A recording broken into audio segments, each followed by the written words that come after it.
ভাই কেস খেয়ে গেছি, বাবা পিটিয়ে মেরে ফেলবে। বাবাকে নিয়ে তোর বাড়িতে যাচ্ছি, তুই একটু সামলে নিস ভাই। হ্যাঁ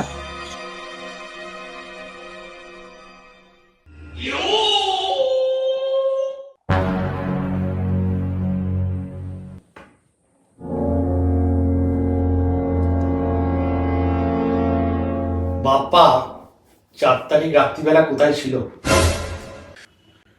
হ্যাঁ গো, ওটা কোনো ব্যাপার না। মানে 4 তারিখ রাত্রিবেলা আমার সাথেই ছিল। আমার ওই দিদা মারা গেছে তো, দিদা বর্ধমানে থাকে, ওই বর্ধমানে ওকে নিয়ে গেছিলাম ওই জন্য।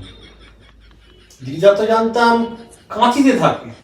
হ্যাঁ মানে ওই কাঁথিতেই থাকে। মানে সেদিনকে আর কি, তার দুদিন আগে আর কি বর্ধমান এসেছিল। বর্ধমান এসে অসুস্থ হয়ে গিয়ে হঠাৎ আর কি মারা গেছে, তো তাই আর কি নিয়ে গেছিলাম। আচ্ছা, গাড়িতে কতগুলো মদের বোতল কোত্থেকে এলো? মদের বোতল মানে কি হয়েছে বলতো? মানে মদের বোতলটা না, আমার তো দিদা মারা গেছে, আমি দিদাকে খুব ভালোবাসতাম। এবার মানে আমার একটুখানি মানে দুঃখ লেগেছে যে আমি একটুখানি মদ খেয়ে ফেলেছি আর কি। ও খায় না, মানে আমি খেয়ে ফেলেছি ভুল করে আর কি, গাড়িতে রেখে দিয়েছি আর কি, এটাই। বুঝলাম। আচ্ছা, নমিতাকে? নমিতা? खत्म bye bye tata goodbye Namita? गया নমিতা হচ্ছে ওই আর কি, ওই মানে আমাদের নমিতা আমাদের দূর সম্পর্কের আত্মীয় হয়। ওর সাথে আমার দিদার আর কি প্রচন্ড, মানে ছোটবেলা থেকে দিদা ওকে ভীষণ ভালোবাসে। তো ওই আর কি এবার মৃত্যুর সময় আর কি, মানে ওই শেষ দেখার জন্য আর কি নমিতাকে আমি বলেছিলাম যে চ, তাহলে ওই একসাথে যাচ্ছিলাম, সেই জন্যই আর কি। নমিতা আমাদের মানে আমার দূর সম্পর্কের আত্মীয় হয় আর কি।